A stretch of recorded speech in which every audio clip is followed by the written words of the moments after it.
Hey, welcome to the Saints City and Me. I'm your host, Dan. This is that podcast where we deliver audio love stories to and from the city of New Orleans, the Saints, and everything in between. This week, we are delighted to have on the show Jay Lawrence. Some of you may recognize Jay. He's a presenter on Absolute Radio in the UK. You can catch Jay on Sunday afternoons on the station, as well as Monday to Thursday. Jay, welcome to the show. It's a pleasure to have you on. You've either a massive fan of me on Absolute Radio, if you've written that down in front of you. Either way, I'm I happy. have it written down in front of me. I thought get the plug in early. You're probably our first guest we've had. Well, no, we had Max on recently who's got a podcast, but you're probably our first guest who's got a genuine plug in terms of their actual career and what they do. So I thought I'd get that in there early just to give you some props out there to people. Yeah. Thanks for having me on. No, it's a pleasure. When we started this podcast, you were one of the first people that I sort of circled as someone we wanted to get on, and we can get into that as to why that is as we go along. But yeah, you Saints fan. What came first for you, the Saints or the City? The City. Absolutely. And do you know what? I bet that I'm probably one of the only people that's the case for, I suppose. Like, I might be wrong, but like I'm the same. You're the same, yeah. Yeah. You know, like for me, no, yeah, because I'm a Saints fan, and honestly, when you send me a message like, "Do you want to come on?" It's like, well, any excuse to talk about myself and New Orleans and the Saints sounds good to me. So no, like for me, it was the City, and actually, it was kind of like it was really interesting when you think about it, because it's actually like complete luck that I'm a Saints fan. Complete luck. So I went to university in Norwich, which is like the complete opposite of New Orleans. If you've ever been to Norwich and you've ever been to New Orleans, there could not be like two places. I've been to a wedding in Norwich. So yeah, I can confirm. Was it like a New Orleans wedding? No, it was very much like a Norwich wedding. Exactly. Yeah, I'm sure it was lovely. I'm sure it was great. It was. It was different. It was decent. Exactly. I've been to a stag do in Norwich. It was to play golf, but one evening did end up at a certain venue that was probably similar to some places on the Canal Street end of Bourbon Street. No, so I went to university in Norwich. I studied I studied film and American studies, actually. So the American studies part of it meant that I had a year abroad. So the way that it all worked is you sort of like, it's semi-luck where you go. So basically what you did is you put down, like, you know, they had a list of universities that you could go to. You put down your top 5, right? And I'm not ashamed to say New Orleans was not my number one. I don't actually remember what my number one was off the top of my head. But it was my number 3. And there were 2 spaces, right, to go to Tulane University for the whole year. And it was my 3rd choice. And I went to New Orleans. And I remember being like, okay, this is going to be different. This is going to be fun. So anyway, so I go over there and I'm on campus accommodation at Tulane, which is, you know, uptown. And I get put in to a room with like basically football players that play for the college team. Now, you know, coming from, I had no real concept of college sports. I had no real concept of American football in general, really. So it's only now when you think about it, it's like, I'm actually like, you know, I could easily have just been with, these guys didn't play in the NFL, but I could easily have just roomed with people that went to the NFL. Like loads of people that were in the team that year did.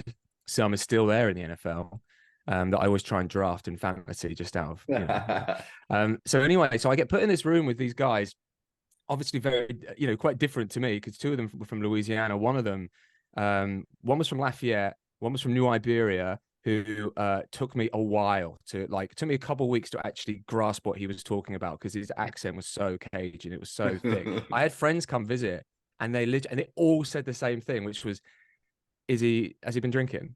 Because they just didn't know. Like they didn't get it, and I had to be like, no, it's just his accent. Like you get to grips with it, you know, pretty quickly, and it's you know, I really like the accent. It's such a, you know, individual you know, accent, isn't it, really? Anyway, so I basically went to, you know, the NFL was always on, college football was always on, like they always had it on, so I didn't really have much choice but to like watch it. And then I went to go see them play. At the time they were playing at the Superdome.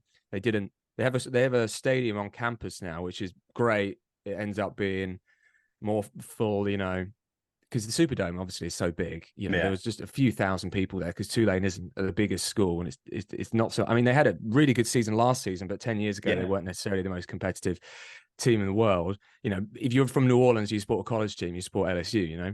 So anyway, I went to the Superdome to watch them, and I mean, like, it's basically empty, nearly empty.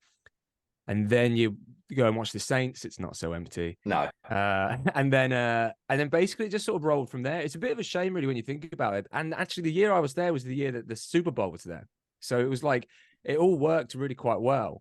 So I ended up watching the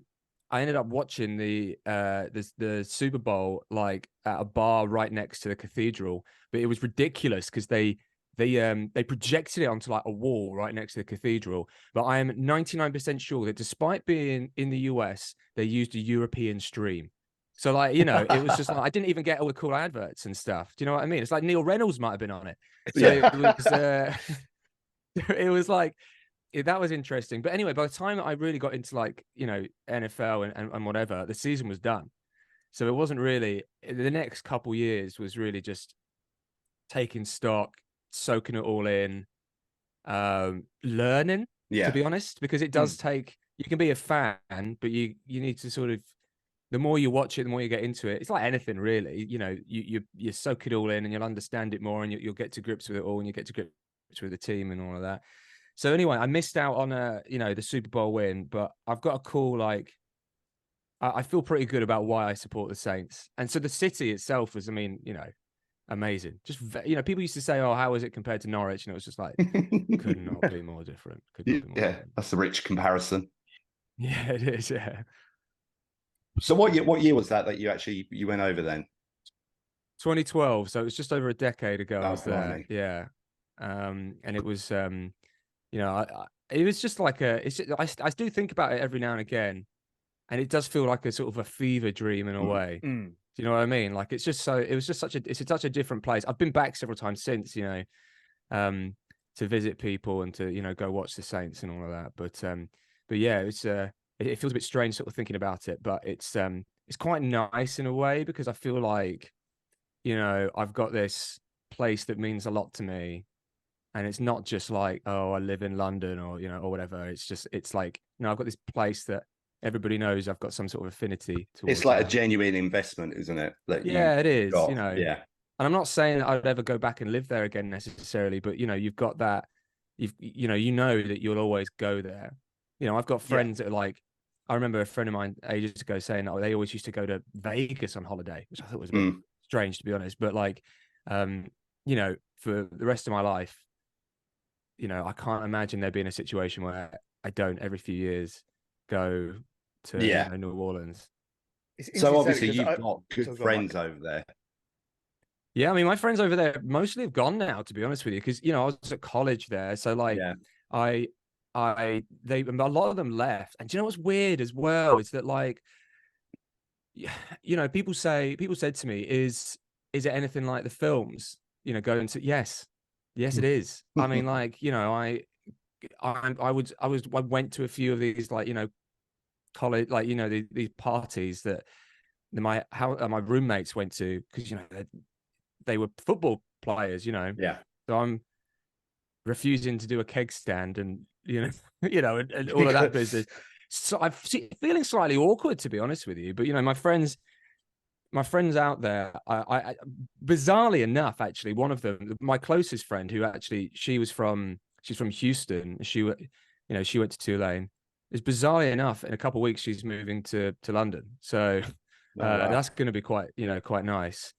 But it's not as if I keep in touch with a lot of people, to be honest with you. I think it's more like, you know, I manage. So my now fiance, like, she, we don't really use the word fiance, so it sounds really weird when I say it out loud.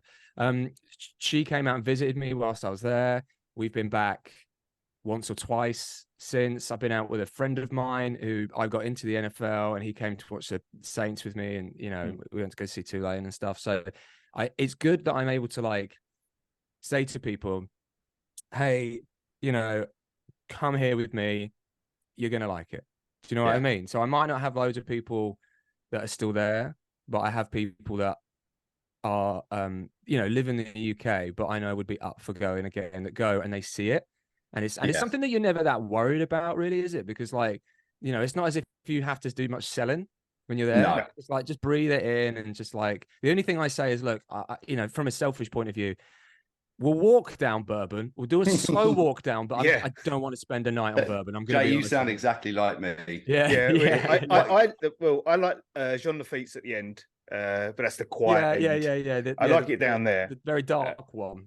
That's Yeah. the oldest bar in New Orleans, whatever they say. Yeah, But, apparently oldest bar in America, they say. but You don't know, do you? Yeah. Every city's gonna have a claim. Exactly. Yeah. But down that way, and then you go to Frenchman, which is a bit. I mean, obviously still touristy, but it's a bit more. It's more authentic, a bit more palatable if you've once you've done Bourbon, you've done Bourbon. I mean, me and Dan sort of talk about this quite a lot. We go over a fair amount, and you're normally with people who have maybe never been there, so you have to do every single tourist thing that's expected of you. But my rule is one night on Bourbon, and that's it. Well, you're more generous than I am, to be honest with you.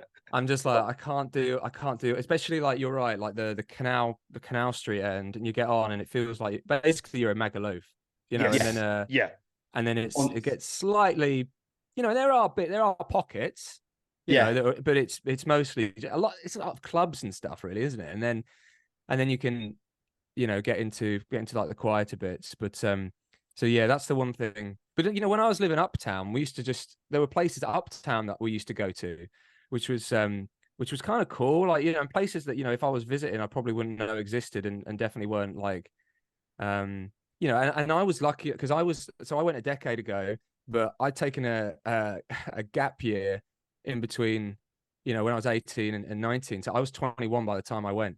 I mean, there you go. I mean, that was a lucky. I mean, there were so many people I knew that were on their year abroad that were 20.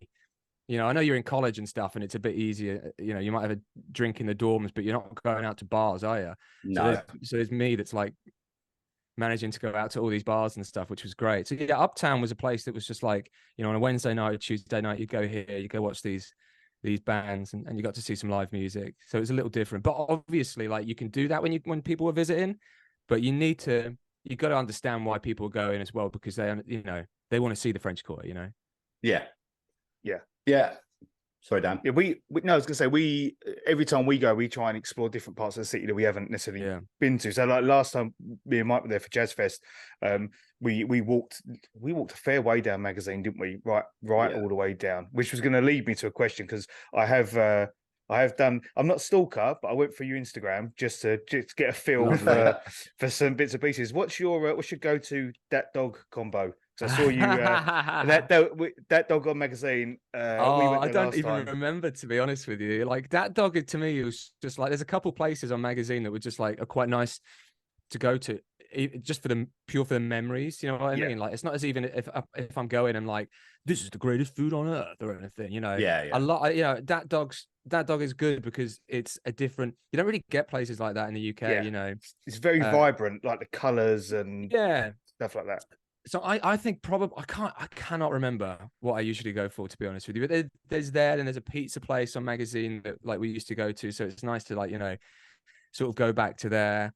But like my go-tos were like the food that I miss the most is food that you can get a lot in New Orleans, but if you go to certain places or if you stay in certain places, you're gonna get just like not the best versions of. So like, my go-to is if I could get red beans and rice, I would always get red beans and rice, and like I just used to love it, to the point where like I think I've done a pretty good version at home. The only issue is, and I don't know if was it you that I spoke to, Dan, about this? Was it somebody else? Like getting the sausage. That's the only issue, is that you can't, if you get the proper sausage and Dewey sausage. It's really expensive basically to get in this country. So then you have to go for a version that if you were to tell a proper New Orleanian what you were doing, they would probably like cry. It's like, you're having chorizo, you're having that with red beans and rice, and it's like, well, it's kind of, Granted, it's thing not we've got. quite the same, but like, you know, it's a smoked sausage that we can sort of get. But yeah, no, Dat Dog's great, but it's just nice to have those sorts of places that, as I say, like you have those memories every time you go back. It's just like, oh, let's go to Dat Dog, and you know, you go with a friend or whatever, and then they're like, they get why you like it, because it's just it's a souped up hot dog, isn't it? Really, and we don't really have places like that. And that's one reason why I love New Orleans. But, you know, American food, America in a lot of places, not everywhere, but a lot of places has a better relationship, I think, with independent restaurants, or like just smaller restaurants. You know, Dat Dog has multiple Dat Dogs, don't get me wrong. But like, you know, it's not as if we go to a city in the UK and suddenly there's, you know, lots of different, you know, independent pizza places that we can sort of go to. You know, really, people are just sort of like, there's a massive Pizza Express, or, you know, people get a Domino's and stuff. But a lot of the time in America, it's not like that, is it? And you only really see that in when you go to things like festivals or outdoor events where you get those independent people who've got their little food trucks and they're trying. But it's probably a lot harder for them to actually get on the high street. I agree. Yeah, it's the, I think some of it is like the individuality of it as well. Like when you go to the States, you can go to a place, they will have stuff on the menu which you don't really see anywhere else, and they pimp it and they do stuff like that. Whereas here, most places are, oh, here's a hot dog and here's some onions, and you can have mustard or ketchup, and that's it. And you go to like Dat Dog and go, do you want some etouffee on the top of that, or we can do some crumbled bacon, or here's a gator. That's their thing. You know, like, that's their thing. And like, you know, you go to a place that does like burgers and whatever, they're probably not going to give you like all these options for like hot dogs. I get that, but the fact that it exists where you can, you know, and as you say, like you can go to, there might be like, you know, hot dog stalls that you can pimp out and whatever, but it's not quite it's not the same sort of they don't have the same part of society. But anyway, like Dat Dog, great, all those restaurants sort of great, but it's like a memory thing to me. Like, you know, you go there to enjoy it, but you go there because then, you know, I'm reminiscing in a way to myself. Yeah. And we did the same when we was there's a restaurant on, I think it's on Camp, just off of Canal, where I went to the first time I went and had a really good breakfast. And when we was there for Mardi Gras, I said to Mike, oh, we've got to go back, I need to have breakfast there. And I made the mistake of going on Mardi Gras morning when I was absolutely hungover to hell from Lundi Gras. I couldn't even eat it, could I, Mike? I was like, no, this has just ruined it for me. Yeah, I mean, to be fair, there's definitely times as well where I've had issues or I've had memories of, you know, oh, this reminds me of that time that I felt very ill, you know, and that's the thing. Like, I think that a friend of mine said to me recently, oh, we're going to go to New Orleans at Halloween, and I was like, and my immediate memory was like a great night out, but obviously there was definitely a part of it towards the end that was a dreadful night out. And I blame a taxi back, and the roads in New Orleans are not great. I felt okay before, afterwards, not so great. But yeah, Halloween's that was probably my favorite night out in the whole of, like, including Mardi Gras, because obviously I had Mardi Gras, the Super Bowl, but the Halloween I think was such an unexpected, like, they go big from October the 1st, and then when it's actually Halloween, like, I went down to Frenchman Street and it was just like, it was madness. Yeah, I was there last year on Halloween, and it is a completely different take and feel. The city just erupts. It really does. And you know, the guy that I went out with, unfortunately, we sort of not really thought about getting an outfit, so we tried to do it when we were over there, and we honestly looked so pathetic. It was embarrassing. It was really painful walking around in these crap outfits that we had on. But it was still a wonderful experience. I mean, you know, people go all in, absolutely all in. And I still find videos like on my phone and stuff of, like, you know, people, you know, it comes up of times at Halloween, and it's just interesting, like, just thinking about it, and I remember, like, sometimes it's like hearing English accents, and that was I felt such a novelty. I'm like, where are you from? And it's like, that's only an hour and a half away from it. Well, you wouldn't do that here. It's like, you know, it's like it's like, I know someone who knows someone from there, you know. Yeah. amount of times I've had that. Every time I go to the US, someone says, "Oh, do you know the Queen?" Well, not anymore. But that happened to me. Yeah. Well, to be fair, everyone thought I was Australian for quite a while. Well, that's the big thing, isn't it? I'd say 85% of people who ask you where you're from guess that you're Australian, which is I feel quite offended by it, to be absolutely honest. I was a bit confused, really, but I suppose I mean, I don't know why that was their sort of go-to, but I suppose maybe there are a lot. I don't know. I've got no idea. But I don't. But you sort of think, even if you're looking at just popular culture. I mean, I know a lot of Australian sort of actors and actresses now are in Hollywood and all that sort of thing. But the numbers compared to the British are still relatively small. And I'm sure that apart from Neighbours and a couple of other things, there's nothing that's ever been on US TV from Australia. It's just a really weird one how they pick out Australia. People didn't used to believe that I was from. Well, I'm not even from London, but I felt like you have to say you're from London because otherwise it's like I'm from just outside Milton Keynes. It's like, oh really? Oh, Milton Keynes. No one's known about that. Yeah. So, well, funny. I'm literally just outside Milton Keynes now, but I am London born and bred. But yeah, it's just far easier to say I'm in a little village called Studham. Oh, okay. I grew up in Leighton Buzzard. I'm not there anymore, but I grew up. We're about 20 minutes away from Leighton Buzzard. We moved out of London, but I didn't tell anybody I was from there. But then again, I've got a friend who went to university in Hull who told people he was from London. I'm like, come on, cut him some slack. But it was interesting, like people I had to show people like my ID at points because they're like, you're not from, you're not from London. And this is, to be fair, it was at Tulane, which is a very like.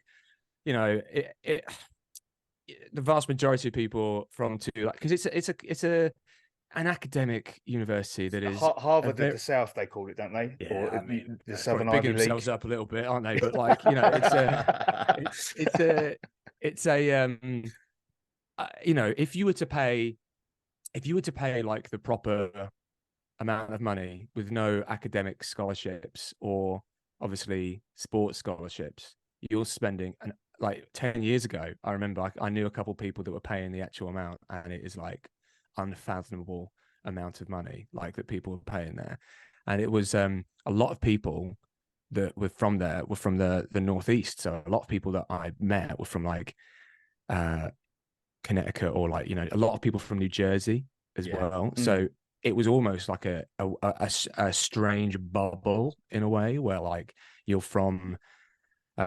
living on campus in New Orleans, and the vast majority of people you come across are not from Louisiana. A lot of people from like sports scholarships in particular were from Louisiana.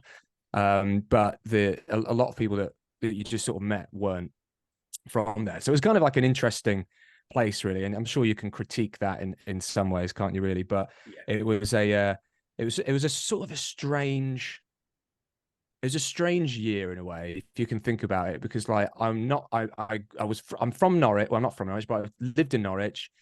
Go over to Tulane, surrounded by people not from New Orleans, or very different culture to New Orleans, and then you're 100 yards off campus or whatever, and suddenly you're in New Orleans, and and then if you go further.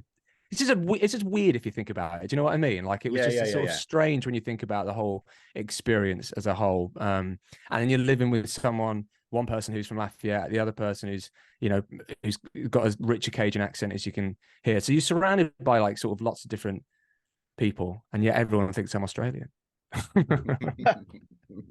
was say it's interesting you said about the Northwest. You said Northeast, sorry. Northeast, because obviously one of the most famous people I can think of who's come out of Tulane is Greg Rosenthal on NFL Network, and he's obviously from that part of the States as well. But it's a good example, A contrast is obviously Maddie Hudak, who's from San Francisco, but I think her ties are with her mum's from New Orleans originally. I think she was probably there around the same time as you. I think she's a bit younger than me, I think, but I'm not. I don't know. I didn't know her, put it that way. Yeah.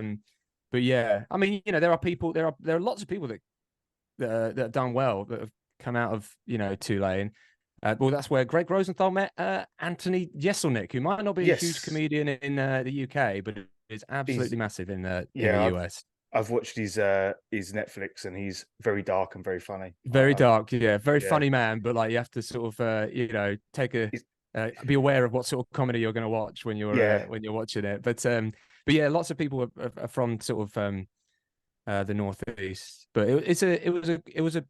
there's lots of people that sort of go that have done well. I mean, from the NFL side of things, when I was there, we had Ryan Griffin, who was with the Saints at one very briefly, if you can remember this, the quarterback, and then he went to the Bucks, and I believe he's still there. I know he was there the last year as the third. I mean, if you think about Ryan Griffin's career, it's been a bit. He literally has, I don't think ever had, or he's done like maybe like one series of actual NFL action, but he has been a third quarterback for a long time with the Bucks, which is, you don't see that often, you know. And then you've got Cairo Santos, who was there. So that was the year that he won like the best kicker in the country award. So he was like doing 60-yarders in the Superdome and stuff, you know. Who else was there that I can't remember about? There's a couple running back. Orleans Darkwa was there. I can't remember. There was somebody else as well. I think there was maybe one wide receiver, and there was definitely another running back as well. There's a running back because I had a look, and there's a running back who his nickname was Fat something, and he was at Washington for a while, and then he was at the Saints for a year, and then he didn't do anything after that. That's him. Can't remember. Can't remember what his name is off the top of my head. If you said it, I'd remember. Something.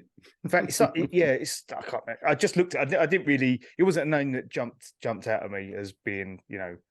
He did like 3 years in the NFL. Robert Kelly. Yes. Robert Kelly. That was Fat Rob. Yeah, that's it. That's it. Yeah, so he was he might have signed for the Saints maybe was it a year ago, 2 years ago, but he didn't make it. He didn't make the I think he did like an off season and that was about it. I mean, how was outside of New Orleans? How was you mentioned this before we came on that you went up to LSU for an Ole Miss game.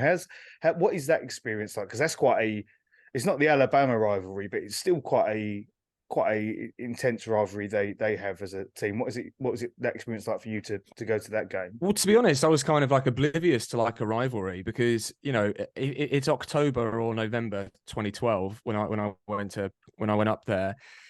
And so I'd already seen Tulane Ole Miss. That was, I think, the first game that I went to, and my initial thoughts was like, Ole Miss have a bigger crowd here than Tulane do, and you know, there's reasons for that, like Archie Manning, you know, lots of people coming down because obviously the New Orleans connection, they might be going over to Manning's the bar or whatever, and then when I went to LSU to go see, it wasn't specifically to go see that game.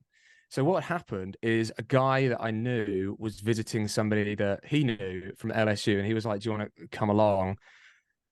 So I did, and he didn't. He's English, and honestly, we haven't spoken in like a decade. But he's English, and he was not bothered about going to see this game. And I was like, "We are here. We have just been to the tailgate. I've had some of the best jambalaya of my life, like on this tailgate. I want to try and go and see this game." And then somebody was like selling tickets for like, I mean, they might have been a student and got it really cheap. And I mean, it was literally like, you know, it might have been $10 a ticket or something, you know, not much money. So I went, but we didn't go, and because he was like, oh, I don't really, you know, he was basically a killjoy about it, to be honest with you. And like, he basically didn't want to go to stay for the whole thing.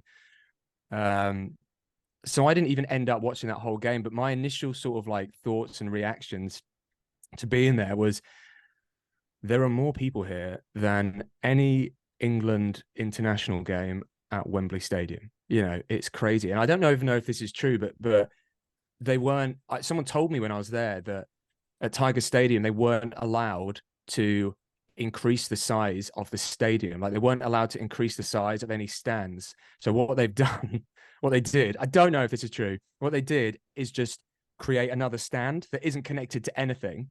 Like, if it's not connected to anything whatsoever, you can just go on that stand, but it's because it's not connected to the stadium, they were allowed to like bring it up. Does that make sense? So like so 100,000 people, which is madness. That is objectively madness to go and see, you know, non-professional sports. It is madness. I understand it. Don't get me wrong. I understand why there is. And you're watching future professional players, and obviously you have, you know, an affinity to the teams. But I just remember it just being like just crazy. And it was the last game of the season, I think, the last home game of the season. And yeah, I think that was my first proper tailgate, because Tulane tailgates weren't, you're not writing home about the Tulane tailgates. And Saints tailgates are different as well, because it is you're not on a campus. It's not the same. You don't have the space. People don't, just drive up with and at the stadium, obviously the Superdome is in the middle of the city. It's not just, somewhere with a massive car park or whatever. So yeah, that was my first real tailgate. And, people just bringing along like, a big pot of jambalaya and eating it. And then you're just like, yeah, this is good. I get I get why people just go to the tailgate, don't even go to the game, Yeah, it ties into, we said about the jambalaya as well. It ties into what our friend Max said about when you ask people from New Orleans about jambalaya and red beans and rice, they'll say the best one I can get is someone my friend cooks or my aunt cooks. Like, don't have it in a restaurant. Someone will cook it for you out of their home, and it will be the best thing you've ever eaten. But the best thing was about those situations, and there's a couple food situations that really like stay in my mind, and that's one of them, because I wasn't expecting it. Do you know what I mean? It's like, I'm not going out. And I'm not saying you shouldn't do this. I'm saying you should do this still, but like going out to eat jambalaya. No, I was going to a tailgate where someone had a big pot of jambalaya, and I just had like a bowl of it or whatever. And another time, as I went to Jazz Fest, 2013 Jazz Fest, I'm walking up to the, you have to walk through, I don't know if you still do, but at that point you had to like walk through houses to actually get to, like, my cab dropped me off, walk through a load of like residential like houses and stuff. And there is and outside a house is just this table where the guy whoever it is that lives in this house just has a pot of like crawfish, and it's just like, just putting crawfish on this table. And the idea is you're walking, just stop for a bit, eat some crawfish, say thanks and go or whatever, you know. So I'm just there walking. I don't know who I was meeting or whatever, but I was just like, oh, I'm just going to stand here for like 5 minutes, and properly get into it. And it's moments like that. It's those, and that's what you get when you actually spend a lot of time there, and you are, lucky enough to spend time there, and you're able to just go and live your life and do these different things as you would do normally. And these moments just happen, rather than like, and obviously, as I say, I will probably never live there again, but I would, but that's why there's no problem with going out to restaurants or going out to wherever and trying these foods. But it's when you think, oh, I'm lucky because I was able just to have these moments almost come to me in a way. Does that make sense? Yeah, absolutely. I mean, we when we were at J, I mean, you do see, I mean, you were really, the entrepreneurship of people in the city is something that Dan finds absolutely wonderful. And it's that same thing, going to Jazz Fest, just what people were selling on the way out. I mean, literally anything you could think of. But then you've got on the porches, you've got all the, you've just got live bands on the front of someone's house, just doing a little gig, and then, with a party. And I think that's one of the things that, especially the individuals who are selling whatever they can get their hands on, you absolutely love that, Dan, don't you? So we walked up, it was the Saturday. So we went for all 3 days of the first weekend, and it was a Saturday, and we was walking up, and there was people selling Wellington boots. And I was like, why are they selling Wellington? Like, it's a beautiful day. Why are they selling boots? And then it absolutely pissed down. And then we found out why they were selling Wellington boots, because that track just kicks up mud, and it's horrendous. And you regretted not buying any. Yeah, well, we just sort of stood inside. I think we just dived into the gospel tent for an hour a bit, which was absolutely fantastic.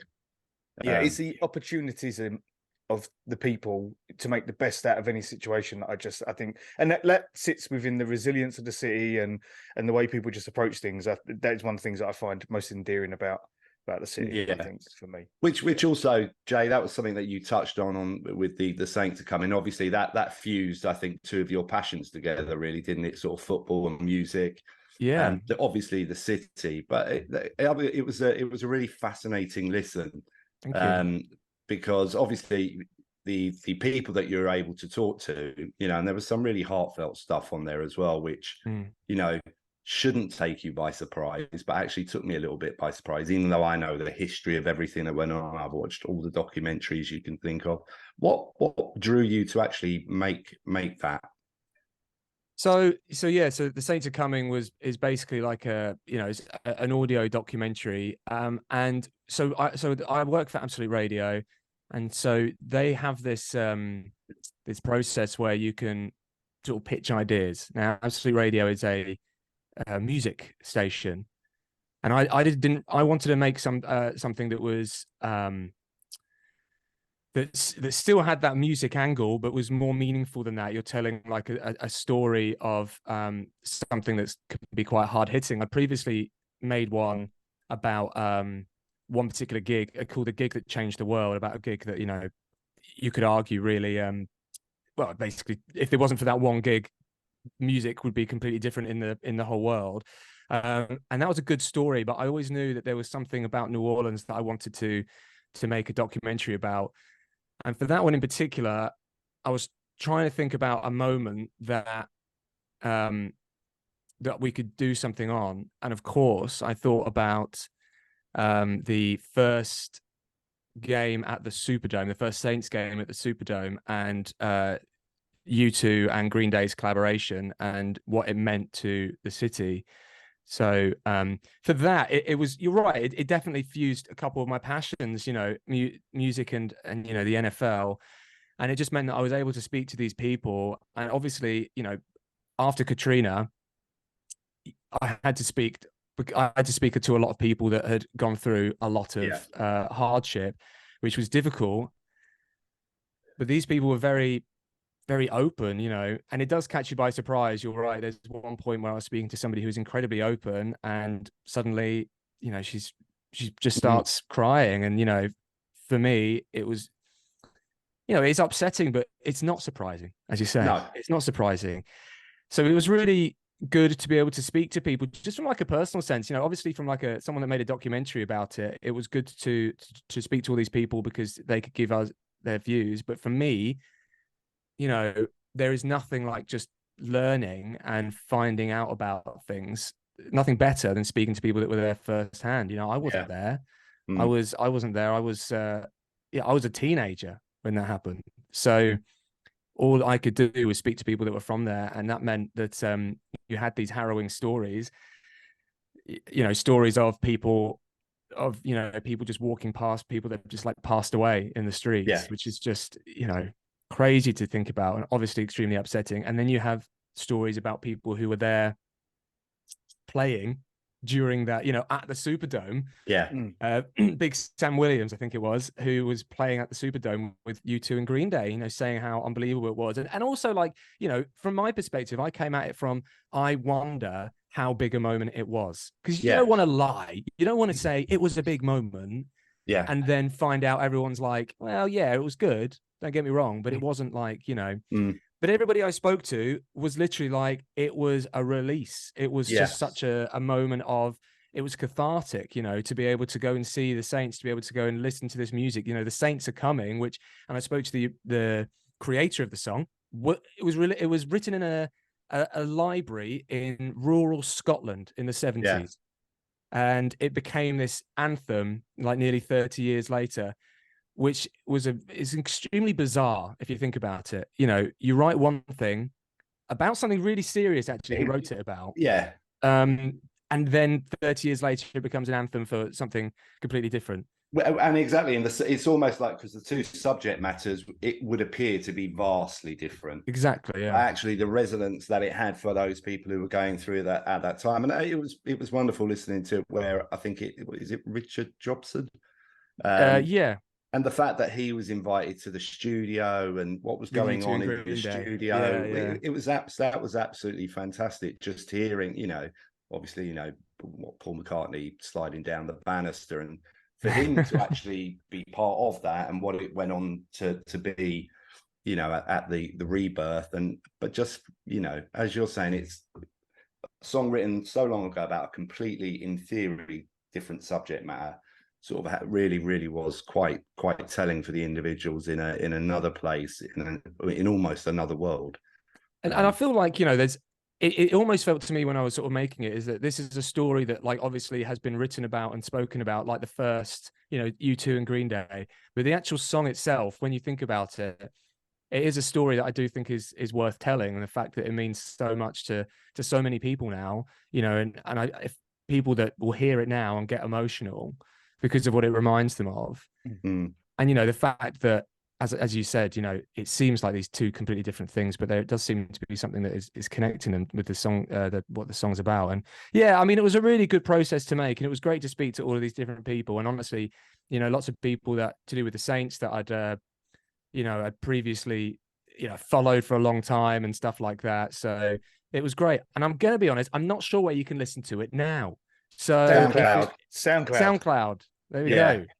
Yeah, so we'll put that out there.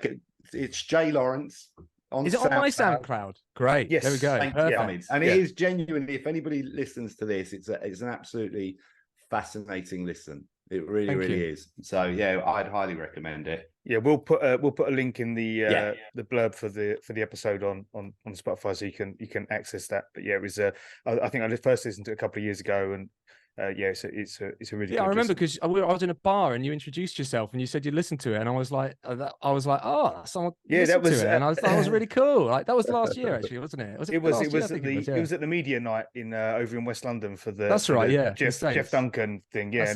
I was sort of standing there, and I'd followed Jay for a while, and I just turned around, and he was standing next to me. I was like, oh, I am Dan. And I'd gone by myself because like I was like, look, there's a Saints thing, and I want to go because of Saints fan, obviously, and even if I've got no one to go with, I just want to go like by myself. So it was quite nice. I appreciate that, mate. Thank you. So, and one thing I will say is that so they did. Anyone who wasn't there, they let the audience ask questions, and every man in that room and woman, it was many men that took the mic, were absolutely horrendous at holding the mic. But Jay took it for his question, knew exactly where to hold the mic, and was the only person who didn't create like reverb or whatever else. And I just turned around to Mike. I went, "It's because he works on the radio." That is funny. But it's you're not wrong. I mean, without sounding like whatever, I went to a festival recently for work, and one part of it involved we were on camera, and so you have two microphones, and then one of the producer. One said to me, like, because it was us, and then we had like people from the festival doing something, and he was like, "Oh, it's absolute hell to edit because you know you're holding a microphone at a normal point, and then all the people from like just in the festival are holding it like they're Liam Gallagher or whatever, like right next to their mouth, and it means everything's like really like this. But we should have told them before. But it's funny. Yeah, that's funny. That was a good night actually, and I was thinking about it, and it's a shame that the only reason they did that is obviously because the Saints were over, but and there's it's not as if they're going to come over for something like that every year, but it was good to be able to appreciate it. It was wonderful seeing Dan get shot down by Juice as well at one point when he asked his really look. What was your question? I asked several questions because I'd had a drink, and when I have a drink, I feel like I have confidence levels that aren't there when I'm sober. But so I asked a couple of questions. But there was a story, a narrative going around at the time that Jameis wasn't called in any plays, he wasn't making any adjustments, and that the Cesar Ruiz was doing it all. So I asked that question, and or a version of that question: is it true? And he basically walked me through how offensive linemen adjust things and call coverage and things like that. And I didn't really listen to him properly because as I said, I'd had a drink. So I asked it again in a more pointed fashion, and he made me feel like an idiot. It was fun for everyone in there. But yeah, the other question I asked was around why the Saints hadn't done anything. And to your point, it was a really enjoyable evening. It wasn't necessarily the Saints that put that on. It was NOLA.com. But it would be nice to have more representation come over from teams who aren't necessarily just the international pathway teams. Obviously really great for our friends in France to hopefully the Saints will do something out there with them. But I do think there are 32 teams, and we've demonstrated, as well as other teams fan base have, that it's not just those teams that are on the international marketing program that have a good following here. So I would like to see them come over and do something like that again. Maybe with the team coming over. But we'll see. Maybe relations will get built and things will well, I think hopefully we at some point in the future we get to speak to somebody, and we've got someone lined up, haven't we, Dan, to talk to somebody within the Saints organisation, and not a player, but one of we had some conversations with one of the media team about potentially coming on, so that might be an opportunity. But it'd be an opportunity to just point out, because they came to London, and obviously as a Saints fan, it was great to see everybody coming over from America. It was great to see all our friends coming from across the country.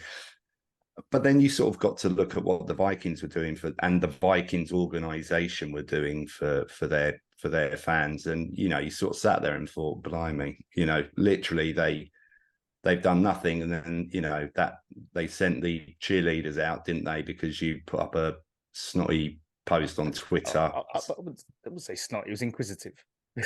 Well, I think if I remember correctly, I think that Dennis Allen I think it was Dennis Allen said afterwards, "Oh yeah, we could have done more."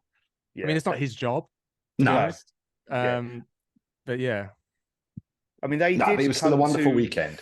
Yeah, they did turn up. There was a thing on a Saturday night at Ninth Ward Bar in Farringdon, and they did.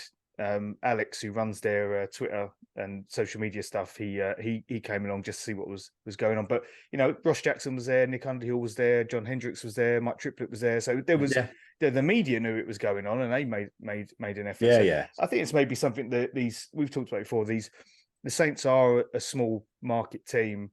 Yeah. And I always say they're like the Packers, even though people don't assume the Packers are a small market just because they're massive everywhere.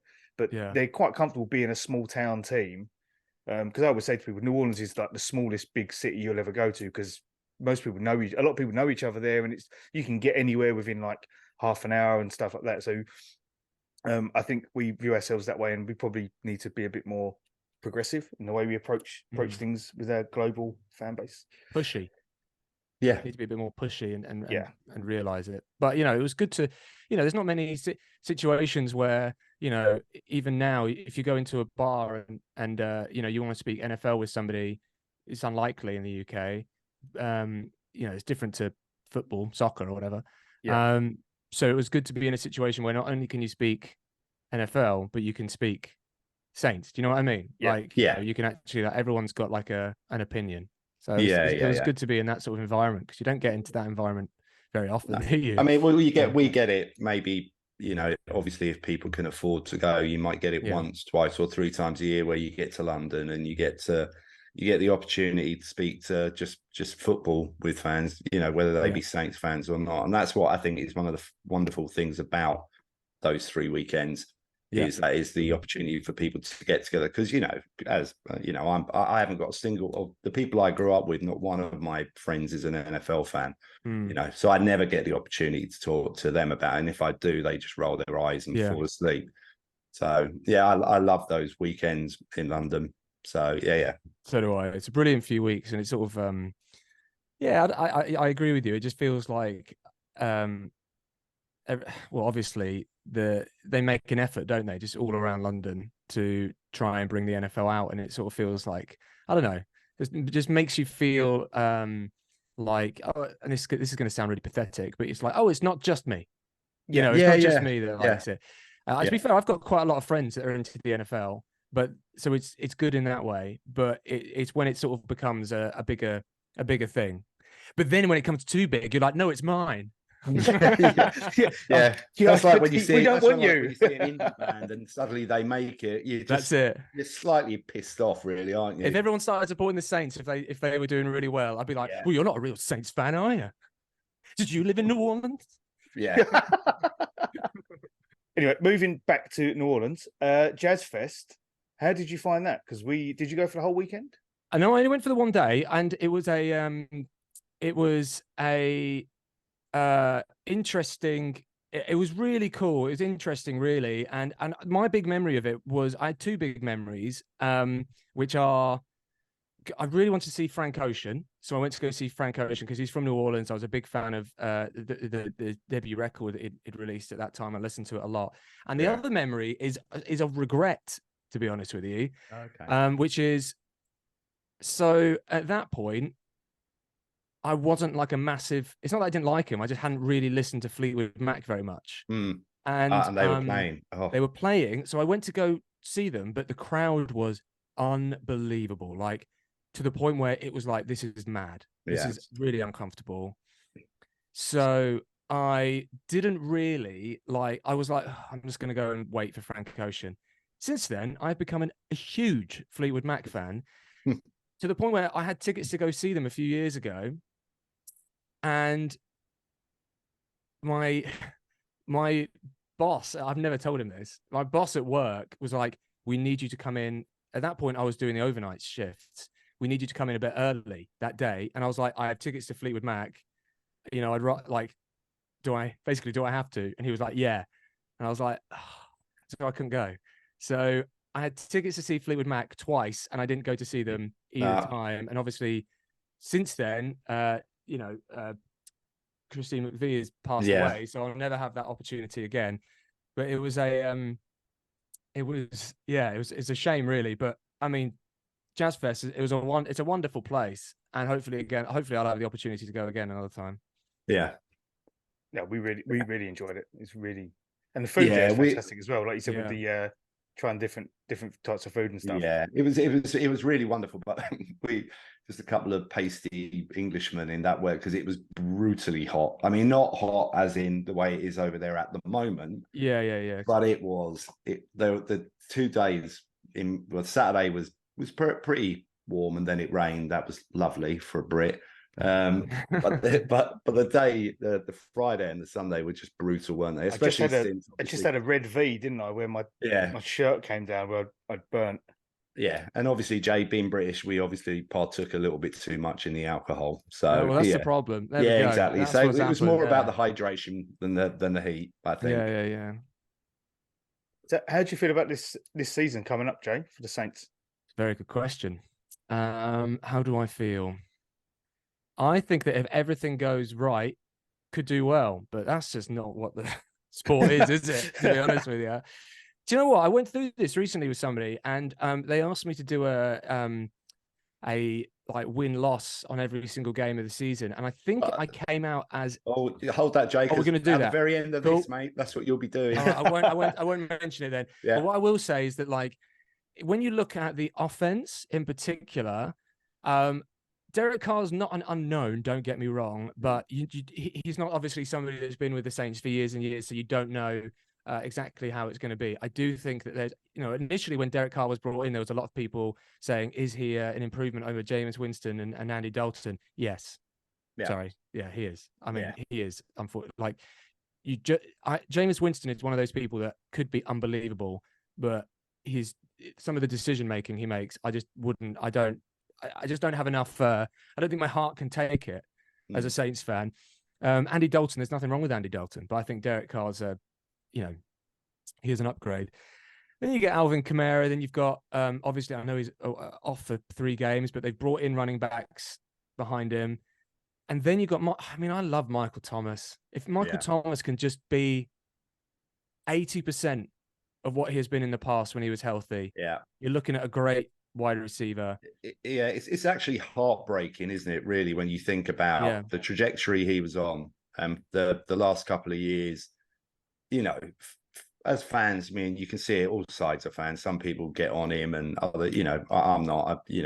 My heart actually goes out to him, because I think, him as an individual who loves football. We all know that he's passionate about it, and for that to be taken away basically for nearly 3 years, when he was that type of player, that caliber of player. And I'm with you, Jay. I'm hoping he can get to 80% or 85% and just do something for himself as well as us. Yeah, and I think that I don't anticipate, to be honest, that he'll probably be with the Saints next season. So hopefully it will be a case of, do a really good job with the Saints, and then he can sort of set himself up for the year after. But, Chris Olave, obviously, as well, who had a great debut season. I think that the tight end room has really bolstered up, because it was not looking good. like last year, it wasn't looking good. I think Jimmy Graham will make the team, which is crazy. Yeah. I'm fine with it, purely for, Shit time's sakes. You know what I mean?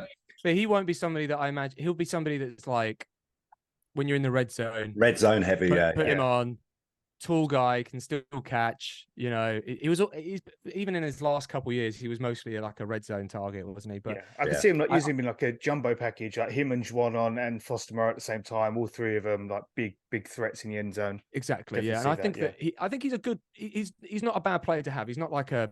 I'm not drafting him in fantasy or anything. Don't get me wrong, but like there's a lot to think. Okay, this offense is decent. Offensive line, not sure. We'll have to see. It's a shame, really, because the offensive line was so good for so many years, and now it's like so many like question marks. To be honest with you, And then on the defensive side as well, there's a few. I'm not sure about the defensive line, just because it's like, so everybody's new. I mean, from the practices, the games, like the interior seems to be pretty decent. It's obviously outside of that is where we've got a little bit of a worry, because apart from Cam, you've got nothing really proven. Carl Granderson has been with the team for a few years. Who has been, you know, can he take another step up? And Peyton Turner, just show us something. Secondary, I like the secondary. So all in all, this is a team that should win the division.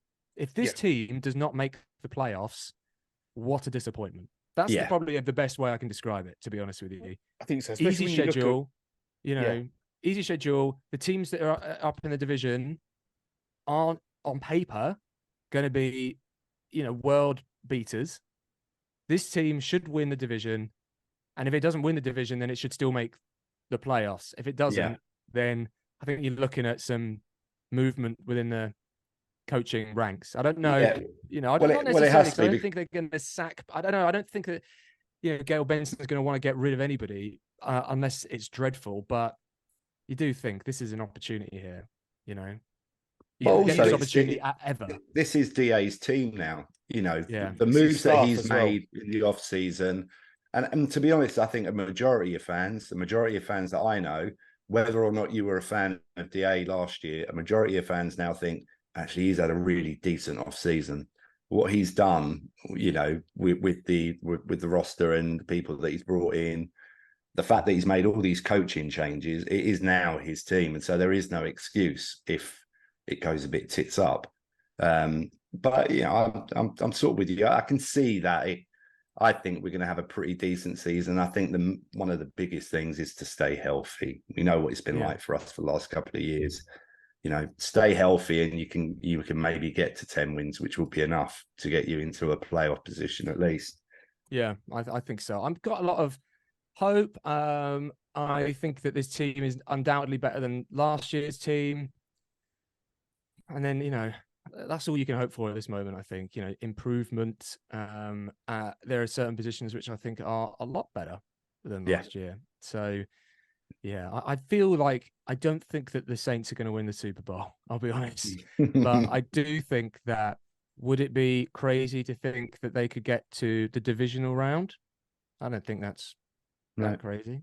I think that they could. All it takes is a win in the playoffs, doesn't it? So, and then from there, who knows what's going to happen? Yeah, I think definitely when you look at the quarterbacks in our division as well, obviously Bryce Young is a rookie, but Tampa, and I'm not a fan of Desmond Ridder either. I just thought we should get out of the division, and then it's one of those things where it's like Desmond Ridder might be great, but he's unlikely to be great now. He's not really shown much. Same with Bryce Young. Bryce Young, even more so. Bryce Young is more likely to be great. If there's any time that he's not going to be great, it'll be now. Yeah, that's why you got to go for it now. He's like, could be in for 10 years of hell with him if he lives up to his potential. So you got to take advantage of that first season and push it there. Because there's a chance that the Bucs end up with walking away with Caleb Williams at the end of this season if they look as I know their defense is arguably better than what they've got in the rest of the field, but you know, I can't get past Baker Mayfield and Kyle Trask as QB. It's for me. Yeah, that's the thing. Is that again, like Baker Mayfield is somebody who has shown at some points that he can be a good quarterback, and at some points he's shown that it's quite the opposite. So I wouldn't be surprised. I think that I said this or something. I said something along the lines of to do with Baker Mayfield. he will have 3 games, maybe 4 games this season, if he starts all of them, where he looks phenomenal. He'll be great. He'll be great. He will also lose that many games. Yeah, as well. I think he did that last year when he went to the Rams. Yeah, he did his 2 first really game. good games He or something. looked phenomenal. Yeah. Absolutely, you were like, maybe he's found his home. Exactly. And then he becomes Baker Mayfield. Yeah. So yeah. And then it's just the other 2 are inexperienced, really. So as I say, if there's any time that you really have to go for it, and that's why I'm not for like the Saints rebuilding or whatever. Like, you've got to do your best this year, because this is an opportunity where you can get to the playoffs, and it's basically been handed to you. You just need to take it, and then who knows what might happen. And after a couple of years without the playoffs, it'll be nice. It'd be nice, wouldn't it? Yeah, it'd be nice for them to be football back in there. January. I'd quite enjoy. We became a little bit blasé with it, didn't we? It was like, we know we're going to sort of be there, but it would be really exciting. Unfortunately, I think it would be really expensive, because I dare say me and Dan would be raiding the piggy bank to get over there as well. Yeah. So, but yeah, maybe you don't want them to be in the playoffs then. Your family don't want them to be in the playoffs. Yeah. Well, I told my wife I'd take her and the family over there for. I was going to take them for October half term next year, but Taylor Swift has announced that she's playing that week. Just seen that, yeah. Someone said that to me recently, yeah. I doubt we'll be at home either side of that gig, which is smack bang in the middle of half term. So probably unlikely next year. But I did promise my daughter, when she's done her GCSEs the year after, I'll take her to Jazz Fest, because she's very musically inclined. Oh, she'll love it then, yeah, she'll really enjoy that. She used to play saxophone, she plays the piano, so she'll definitely enjoy that. So yeah. Do you want to do your questions, Mike? Sorry, mate. What's that? Yeah, sorry, I was just having a couple of technical difficulties. Right, getting spreadsheet. So we're gonna. I take it you want me to just run through the projections. Yeah. Right. Cool. Right, you're up, Jay. So okay, let's do this. At home to the Titans. What are we doing? That's a win. God, this is going to be completely different to the last time I did this. I bet it'll be like everything will be different. We've had people on who have done it, who have said, right, it's going to be, and sort of tried and told us what their projections, and then actually went through it, and they've just given us 4 more wins than they expected. I'm trying to be realistic. I'm trying to be realistic. All right, so the Panthers away. I hope this is a win. Maybe this is just like. Yeah, I'm going to put it down as a win. As a win. Then it's the Packers away. Okay. This is a difficult one, because, again, this is sort of the unknown to an extent. If they get off to a couple big wins or a couple wins early, then I'll put this down as a loss, Maybe it's just the hangover of Rodgers or whatever, but also we don't really know what their QB play is going to be like, do we? They seem to have a pretty decent on both sides of the ball. Like their lines, pretty. It's just whether they got the weapons and also what the QB is going to be like. I think they've got some decent wide receivers there. More I look at it, they've got like Watson. Watson was very good. Dobbs was good. Yeah, and I think they picked another threat up in the draft. So I think they could. I started off thinking we'd win it easy, and I'm sort of scaling back a bit, walking that back a bit now. Yeah. Bucks at home. I'll win only because that would be. I can. Is that a Sunday game? Because I can predict myself being on Sunday. Yeah. Very depressed if that is not a win. Yeah. The Patriots away. I'm going to put this down as a win, though. I think that is if you told me that we lose that one, wouldn't be too surprising. Yeah. They're Texans another away. unknown. Texans away. I'll put that down as a win as well. Again, Texans, a bit like the Panthers. Yeah. Sort of in an unknown sort of spot. If CJ Stroud is going to be good, this year is the one where he's probably not going to be good. So hopefully. Jags at home.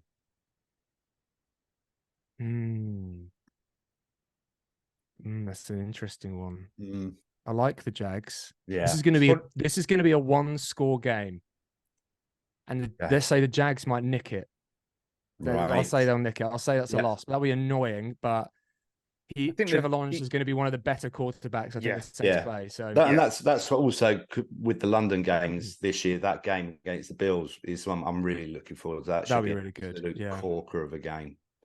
Right, the Colts away. Win. And the Bears at home. The game that me and Dan are off to. Oh, you're off to it. Okay. Yeah. Well, I'm going to have to put a win then. I'm not saying that you're going to lose. Jay. Thanks, mate. If you're going to be there. The Vikings away. That'll be a loss. Because it always is. It always is, yeah. And the Falcons away. Falcons away. I'm going to put that down as a win. Right. And then we have the 3 stretch at home. So it's the Lions.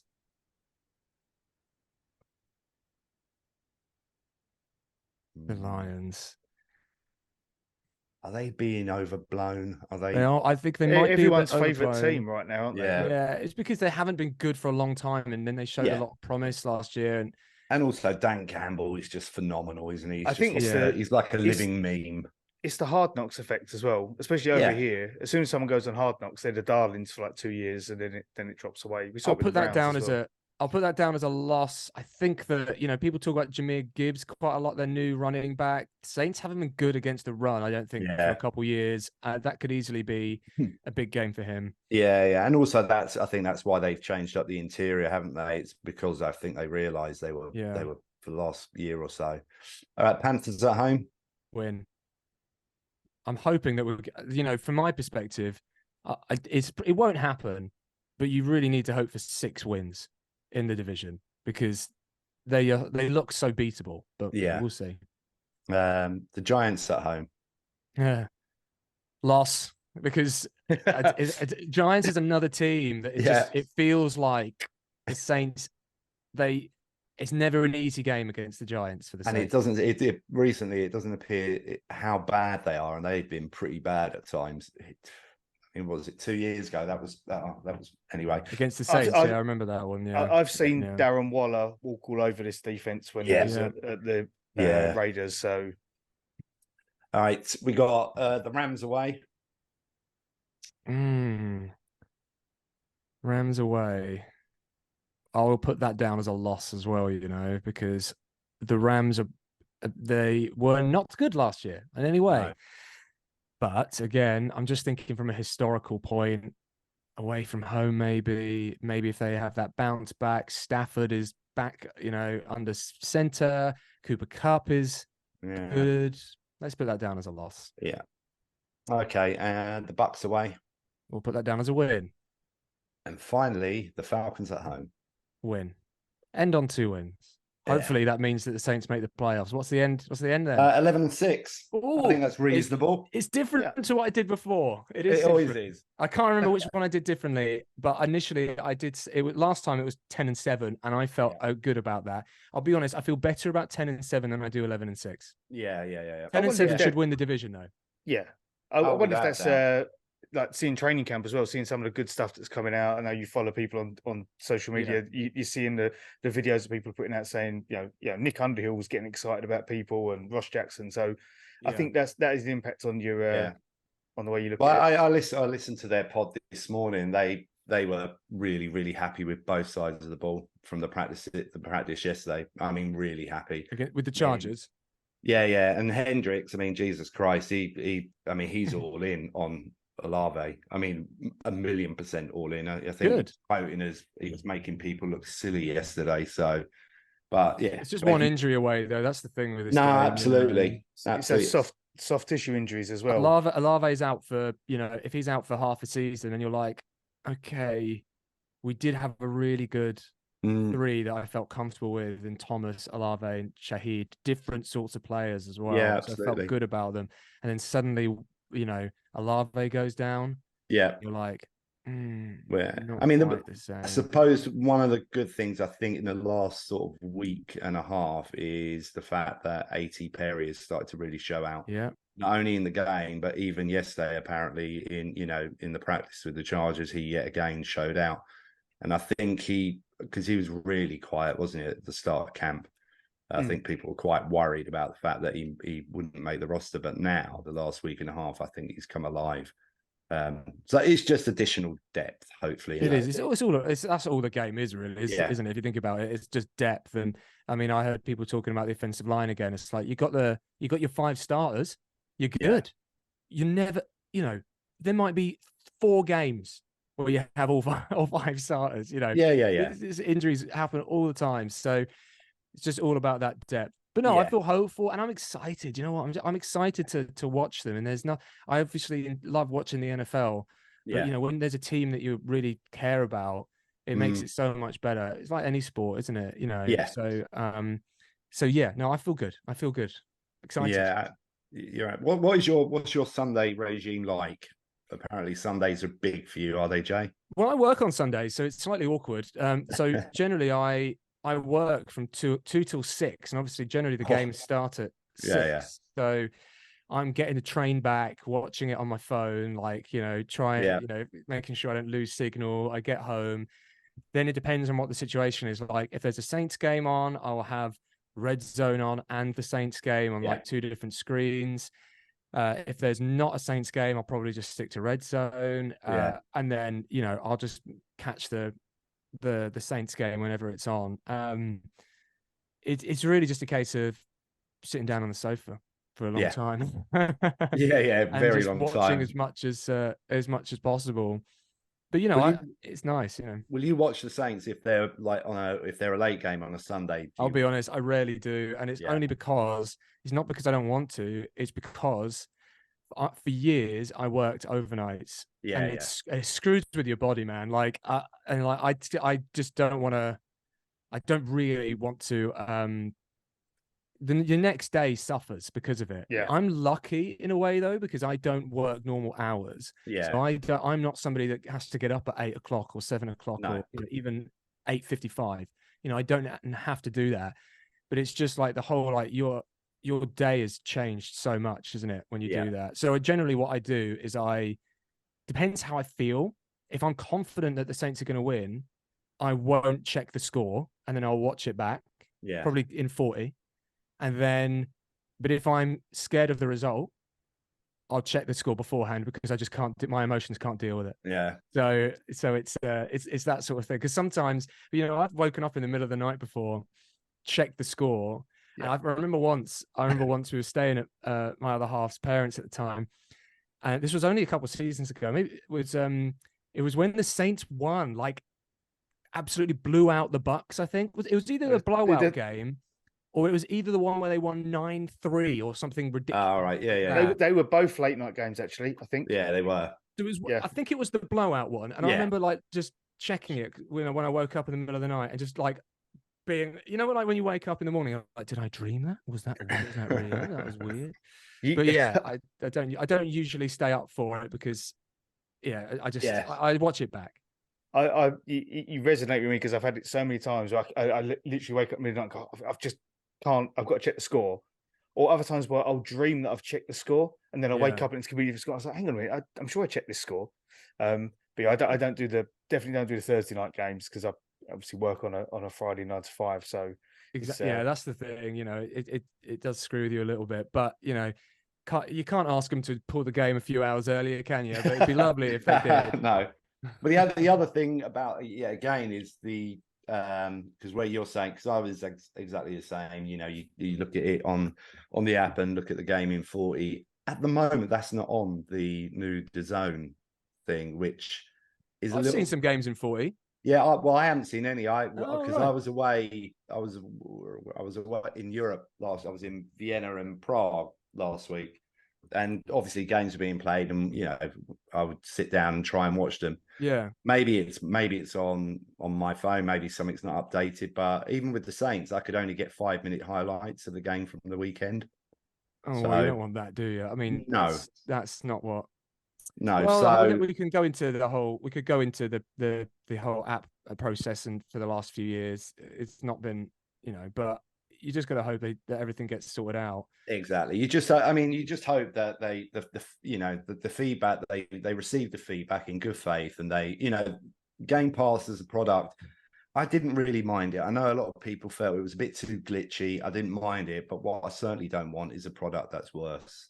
Now, I'll tell you why. I'll tell you what might have happened to you on the app. Yeah. Because I'm just looking at it now. It goes straight to the highlights and it doesn't make it obvious how to change it. Okay. Okay. But if you're on it, there is a button at the top that says highlights. If you click on that, you can press game in 40. See, Jay, this is what happens when I talk to somebody who's far younger than me and has got some technical ability. But it doesn't. You're right though, because you're used to it saying, "How do you want to watch?" Yeah. And this one, it doesn't make it obvious. But I was like, I swear I saw it. But yeah, like you won't be the only person saying that. Thanks for clearing it up, mate. So it's only because I was thinking, if you can't do that, then that is. I don't want to pay for 5-minute highlights when I can watch 10-minute highlights on YouTube. Yeah. Which always confuses me anyway. It's just little things. Let's hope it's a decent product when it's actually fully finalized, which I'm sure it's not at the moment. I was gonna say, I think the Game Pass, a lot of the issues depend on what you watched it on. So I know people who used to watch it on PS4. I watched it on sometimes. Yeah, and sometimes they'd have issues with it. Whereas other people who watch it on their Mac were fine. So I think it just depends on because all those apps are different. Yeah. If you were to cast from an iPhone, you never had an issue whatsoever, which is remarkable because you're actually casting on something. But yeah. Anyway, the only thing that frustrates me is the blackouts, because I like to watch the American coverage.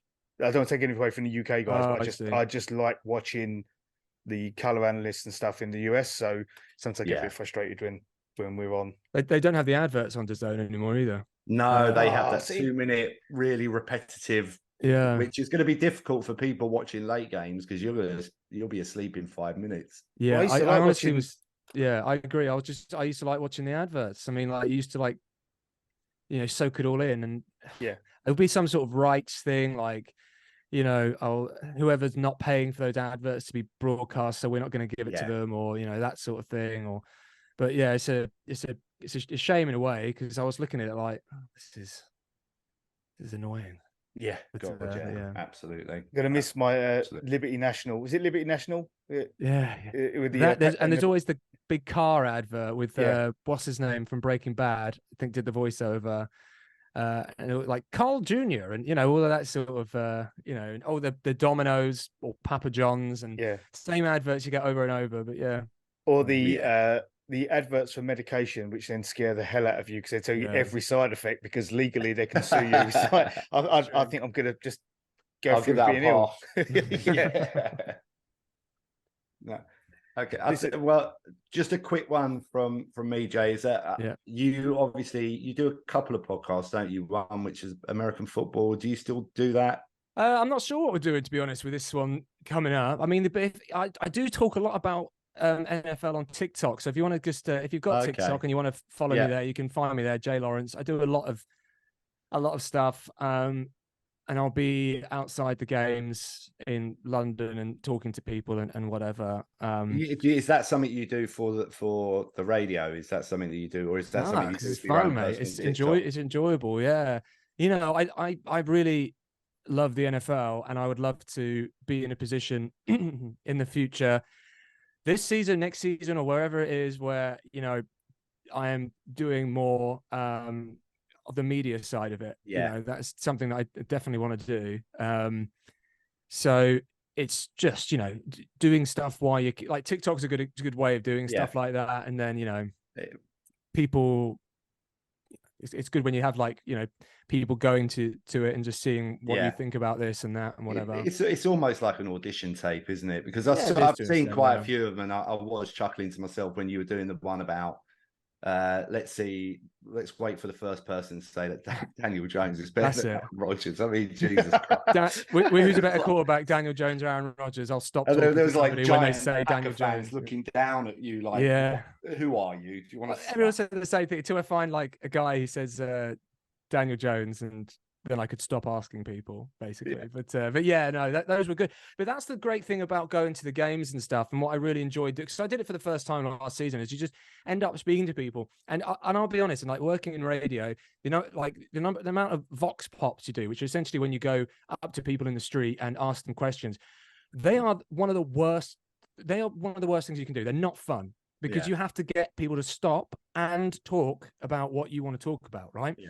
But when you are in this situation where it's, hey, can you do something, talk to me about the NFL, and you're at an NFL game in London where everyone's up for it and passionate, it's the easiest one to do. You just stop people and are like, hey, can you just do this for us? Nearly everybody will say yes and just play along and go for it. Because the majority, like my style is like, I'm not asking, hey, what's your favorite defensive formation? I'm not asking that. I'm there to, I want to do, entertaining NFL content. So that's the whole point of me, speaking to people and stuff. And, I did one video that you'll like, if you haven't seen it, that's me just asking loads of Saints fans, who is that? Yeah. Who is that? I've seen that one. Who is that? And they were just looking very confused. And it's like, we that. And I'm like, was it the one where she ends up and she was like, you ain't that? And then that's it. Good ending. She was really good. Yeah. So that's a sort of thing that like I do, to be honest with you. And that's why it's so fun being, at those games and being able to do stuff like that all the time and everyone playing along. And you utilize those moments as well, because you don't really get them that often. Yeah. No, cracking, absolutely. So that's another. So anybody who watches it or listens to it, go on. And I take it. What are you on TikTok? Just search my name, Jay Lawrence, and it'll come all right, up. cool. Yeah. Okay, Dan, have you got anything else, my friend?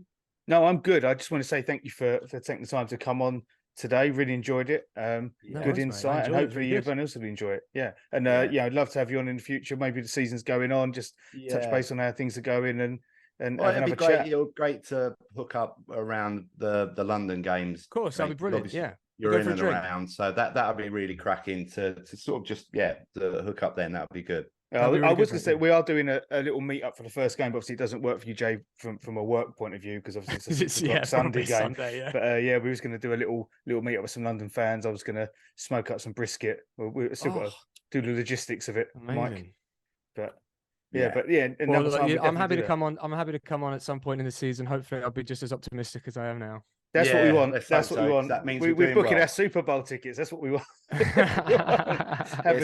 Somebody put something up in a WhatsApp group yesterday after the first practice with the show, and it was I think it was 11,500 for 4 days to go to Super Bowl. Wow. Ouch. That's a sales pitch for the wife, and it's probably one you're not going to win. That's it. Wow. Wow. Jay, thank you very much, my friend. Cheers, mate. Thank you both. Thank you both. Cheers. Cheers. All right.